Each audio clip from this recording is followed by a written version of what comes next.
Hello दोस्तों, कैसे आप सब। मैं प्रदीप कुमार आप सभी का स्वागत करता हूं आपके अपने YouTube चैनल इजी से एजुकेशन में। दोस्तों, आज हम चर्चा करेंगे हमारे भोज्य पदार्थों में उपस्थित कुछ महत्वपूर्ण पोषक तत्वों की, जैसे प्रोटीन, कार्बोहाइड्रेट्स और वसा। तो दोस्तों, पहले हम चर्चा कर लेंगे प्रोटीन की। तो दोस्तों, मैं एक बात बताऊं कि प्रोटीन की जो खोज हुई थी 1838 में, इसकी खोजकर्ता थे गिराई मुल्डर। जी हाँ, प्रोटीन की खोज किए थे गिराई मुल्डर, और प्रोटीन का नाम प्रोटीन दिया था, मतलब नामकरण किया था बर्जीलियस ने। दोस्तों, अगर प्रोटीन की बनावट की बात करें तो प्रोटीन की सबसे छोटी जो इकाई जो होती है ना, वो एमिनो एसिड से होती है। जी हाँ दोस्तों, एमिनो एसिड के मिलने से ही प्रोटीन बनता है। इसके अलावा प्रोटीन में 16% नाइट्रोजन होता है और कार्बन, हाइड्रोजन, ऑक्सीजन के साथ साथ थोड़ा सा सल्फर भी इसमें होता है। दोस्तों, प्रोटीन जो होता है ना, हमारे शरीर के लिए बहुत ही इंपॉर्टेंट होता है। अगर मान लीजिए कि आपके शरीर में प्रोटीन की कमी होती है, या फिर कुछ आप ऐसा भोज्य पदार्थ इस्तेमाल करते हैं जिसमें प्रोटीन नहीं है, ना के बराबर है, तो उसमें क्या होगी ना, आपकी जो बॉडी ग्रोथ होगी ना, वो रुक जाती है। मतलब कि चारों तरफ से आपकी बॉडी खुल के विकसित नहीं हो पाएगी। तो प्रोटीन बहुत इंपॉर्टेंट चीज़ होता है हमारे शरीर के लिए। प्रोटीन के कार्य की मैं बात बताऊं आपको कि जैसे आपकी कोशिका टूटती है ना, तो उसको जोड़ने का, यानी कि रिपेयर करने का भी काम प्रोटीन ही करता है। जैसे मैं एक उदाहरण दूं कि जैसे आप बॉडी बिल्डिंग करते होंगे, जो जिम वगैरह जाकर बॉडी बिल्डिंग करते होंगे, उसमें आप एक्सरसाइज करते हैं, तो एक्सरसाइज करने के बाद ना आपके मसल्स जो होते हैं वो टूट जाते हैं, मसल्स के जो सेल होते हैं वो टूट जाते हैं। अब उसके बाद देखिएगा आप लोग कि बहुत सारे बॉडी बिल्डर ऐसे होते हैं ना कि प्रोटीन पीते हैं। अब वो पीने के बाद जब वो प्रोटीन इसलिए पीते हैं कि जो भी उनका टूटा हुआ मसल्स है जाके उसे प्रोटीन रिपेयर कर दे। यानी कि प्रोटीन शरीर के मसल्स को भी बिल्ड करता है और कोशिका को भी बनाता है। प्रोटीन लेने से आपके शरीर के मसल्स काफ़ी विकसित होते हैं। दोस्तों, एक बात प्रोटीन के बारे में और बताऊं आपको कि अगर आपके शरीर में पर्याप्त मात्रा में प्रोटीन है तो आपकी चेहरे पे ना बुढ़ापा बहुत देरी से आता है। दोस्तों, हाँ, बुढ़ापा बहुत देरी से आता है। देखिएगा, बहुत सारे ऐसे फिल्म एक्टर या एक्ट्रेस हैं, हीरो हीरोइंस हैं, बॉलीवुड के, हॉलीवुड के, या फिर अपने जो भी किसी भी भाषा के जो हीरो हीरोइन होते हैं, उनकी उम्र बहुत ज़्यादा होती है, लेकिन उनके चेहरे पे उनकी उम्र का पता नहीं चलता है। रीज़न यही है कि वे दो चीज़ करते हैं। एक, पहला चीज़ तो वो जो भी खाना खाते हैं वो खाना प्रोटीन युक्त होता है, उसमें पूरा प्रोटीन होता है, और दूसरा, एक्सरसाइज वगैरह तो करते ही उसमें प्रोटीन लेते हैं, और दूसरा कि वे लोग ना प्रोटीन की सुई लेते हैं। कैसे देखते हैं, जैसे कि मान लीजिए कि मतलब बहुत से ऐसे हीरो हीरोइंस हैं जिनके चेहरे पे क्या करते हैं ना, ये आँख के नीचे यहाँ पे वो लोग सुई के माध्यम से प्रोटीन को इंजेक्ट करते हैं अपने फेस पे, ताकि उनका फेस जो है ना वो बूढ़ा या फिर कमज़ोर मतलब झुर्री पड़े हुए नहीं दिख पाए। ठीक है। इसके अलावा उनकी बॉडी जो है वो कसी होनी चाहिए, इसके लिए वो शरीर में भी प्रोटीन की सुई लेते हैं। दोस्तों, यही रीज़न है कि फिल्मी एक्टर और एक्ट्रेस की उम्र आप लोगों को समझ में नहीं आती है, क्योंकि वे लोग अपने आप को खाना के माध्यम से या फिर इंजेक्शन के माध्यम से प्रोटीन लेके अपने आप को चुस्त तंदुरुस्त रखते हैं। इसके अलावा वो एक्सरसाइज भी करते हैं, इसमें नो डाउट है। दोस्तों, एक चीज़ और मैं बताऊं कि मनुष्य के शरीर में 20 प्रकार की एमिनो एसिड्स की ज़रूरत होती है, क्योंकि एमिनो एसिड्स ही प्रोटीन का निर्माण करता है, जिसमें 10 प्रकार के एमिनो एसिड्स आपको आपके खाने में मिल जाता है। जैसे आप रोटी खाते हैं, दाल खाते हैं, अंडा खाते हैं, तो इन सारी चीज़ों में आपको प्रोटीन मिल जाती है, 10 प्रकार के एमिनो एसिड्स मिल जाती हैं। ठीक है। लेकिन आपको प्रोटीन की पूरी मात्रा को पूरी करने के लिए आपको 20 प्रकार की एमिनो एसिड्स की जरूरत पड़ती है। तो जो बाकी के 10 एमिनो एसिड चाहिए ना, वो आपको बाहरी स्रोत से लेना पड़ता है। जैसे आप प्रोटीन के पाउडर लें या फिर एग वाइट्स लें, मतलब जो भी प्रोटीन का स्रोत हो आप ले सकते हैं। दोस्तों, अगर बात करें कि मनुष्य एक दिन में कितना प्रोटीन अपने शरीर को दे ताकि उसका शरीर जो है वो चारों तरफ से विकसित हो पाए। प्रोटीन की कमी से एक बात मैं और बताऊं आपको कि आपके दिमाग का विकास भी रुक जाता है। तो दोस्तों, मैं बताऊंगा आपको कि जितना आपका वज़न है, देखिए इसमें दो तरह की चीज़ें होती हैं।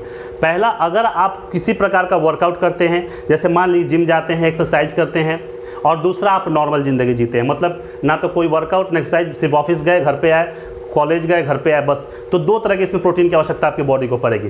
देखिए, प्रोटीन की आवश्यकता तो पड़ती ही है, हर लोगों को प्रोटीन की ज़रूरत है, लेकिन किसी को ज़्यादा किसी को कम है, तो आपके शरीर का जितना वज़न है बिल्कुल उतना ही प्रोटीन ग्राम में आपको लेना होगा अगर आप वर्कआउट जिम वगैरह करते हैं तो। जैसे मान लीजिए कि आपके शरीर का वज़न 60 किलो है, तो आपको 60 ग्राम प्रोटीन हर हाल में लेना चाहिए, या फिर उससे थोड़ा बहुत ज़्यादा, 60 के बदले आप 80 या 90 भी ले सकते हैं ग्राम में। अगर आप कोई वर्कआउट नहीं करते हैं तो आपके पूरे बॉडी वेट का 70%, 60 किलो वज़न है तो कितना हो गया 70% इसका 42 ग्राम प्रोटीन आपको लेना आवश्यक होता, तब जाके आपकी शरीर जो होती है ना वो पूरी तरह से विकसित होती है। दोस्तों जो वर्कआउट करते हैं, जिम वगैरह जाते हैं, उनको प्रोटीन की आवश्यकता ज़्यादा पड़ती है, क्योंकि वे जिम में जाके ज़्यादा से ज़्यादा अपने मसल्स को तोड़ते हैं, तो उन्हें ज़्यादा से ज़्यादा रिपेयर करने की ज़रूरत पड़ती है। आप वर्कआउट नहीं करते हैं तो आपका मसल्स टूटता है, आपका भी मसल्स टूटता है, सेल टूटते हैं, लेकिन उनके अपेक्षा थोड़ा कम टूटते हैं, इसलिए आपको इसकी कम आवश्यकता होती है। दोस्तों मैं आपको एक चीज़ और बताऊं कि प्रोटीन का सबसे अच्छा स्रोत क्या होता है, क्या खाएं कि हमारे शरीर में बहुत ज़्यादा से ज़्यादा प्रोटीन आ सके।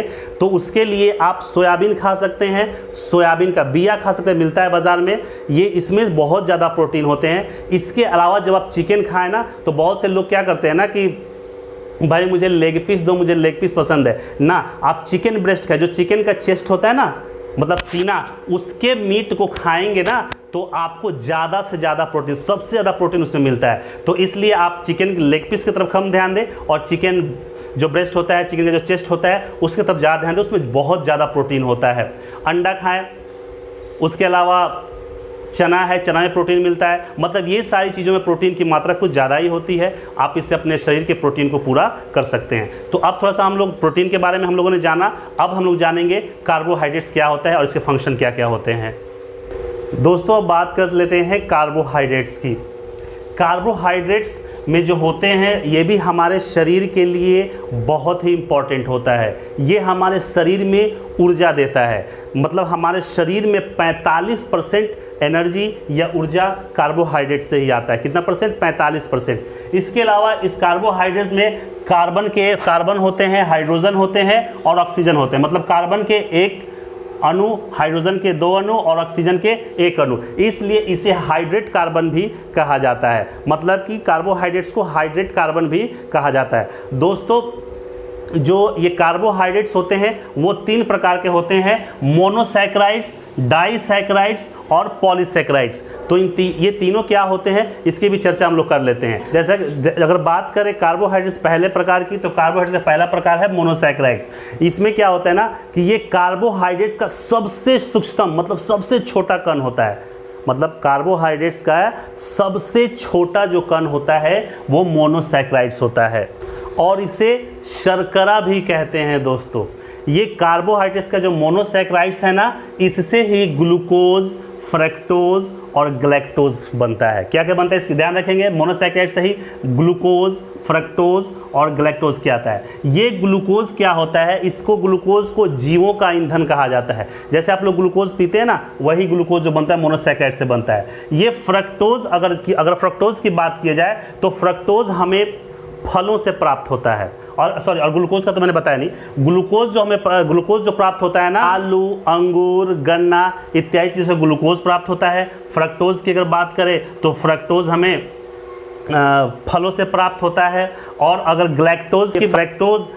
ग्लैक्टोज प्राकृतिक रूप से ये नहीं पाया जाता है। ठीक है दोस्तों, तो हम समझे कि मोनोसैकेराइड्स होते हैं जैसे ग्लूकोज, फ्रक्टोज और ग्लैक्टोज। तो ग्लूकोज का स्रोत क्या होता है ये मैंने जाना, फ्रक्टोज का स्रोत क्या होता है ये जाना, ग्लैक्टोज का स्रोत क्या। दोस्तों अगर बात करें कार्बोहाइड्रेट्स के दूसरे प्रकार की, तो वो है आपका डाइसैकेराइड्स। ठीक है, तो डाइसैकेराइड जो होते हैं ना, ये सुक्रोज, लैक्टोज, माल्टोज जैसे चीज़ों को उत्पन्न करते हैं।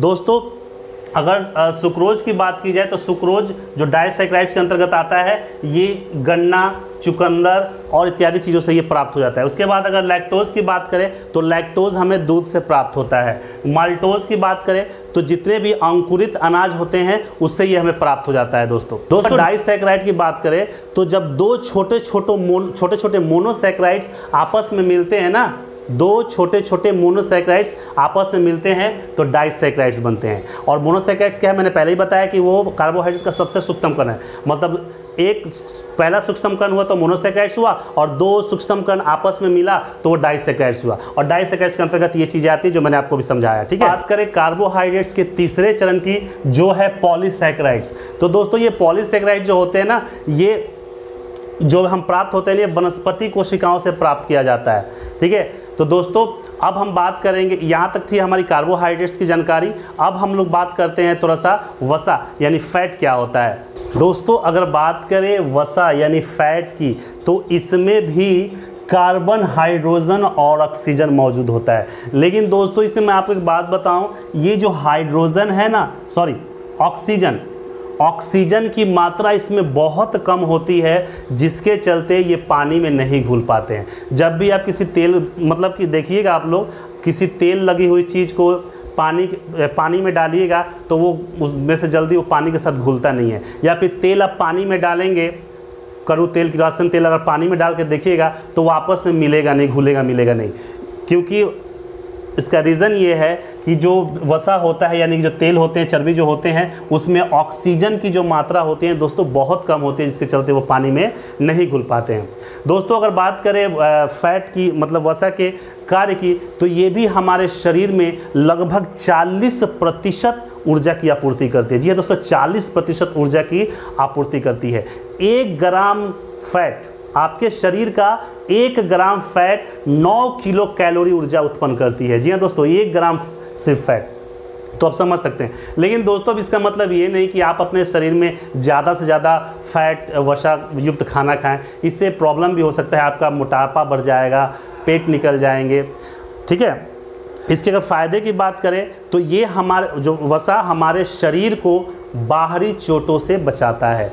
एक दुबला पतला आदमी को अगर चोट लग जाए ना दोस्तों, तो उसकी हड्डियां बहुत जल्दी टूट जाती हैं, क्योंकि उसके शरीर में वसा नहीं है। लेकिन अगर एक मोटे, मतलब हेल्दी आदमी को, जिसमें वसा सही मात्रा में है, उसको अगर चोट लगता है तो उसकी हड्डी में कम चोट पड़ती है। इसलिए ये वसा हमारे शरीर को बाहरी चोटों से रक्षा भी करता है। दोस्तों अगर आपके शरीर में वसा जो है, फैट जो है, या चर्बी भी कहा जाता है इसको, अगर ये ज़्यादा होता है ना, तो ये आपके लिए नुकसानदेह होता है, तरह तरह की बीमारी भी ला सकती है। क्योंकि अगर आपके शरीर में फैट है तो उसे आपको बर्न करना ही पड़ेगा, मतलब उसका यूज़ करना ही पड़ेगा। जैसे मान लीजिए कि आप ज़्यादा से ज़्यादा चर्बी युक्त, मतलब वसा युक्त खाना, मतलब तेल पकौड़े जो भी होता है ना, तेल से बनी हुई चीज़ें आप ज़्यादा इस्तेमाल करते हैं, वो चीज़ खाएँगे तो वो तो फैट आपके शरीर में गया। अब वो फैट क्या चाहता है ना, कि फैट चाहता है कि आप अपने शरीर को लेबर करवाओ, मेहनत करवाओ, ताकि वो पसीने के रूप में बाहर नहीं निकल पाए।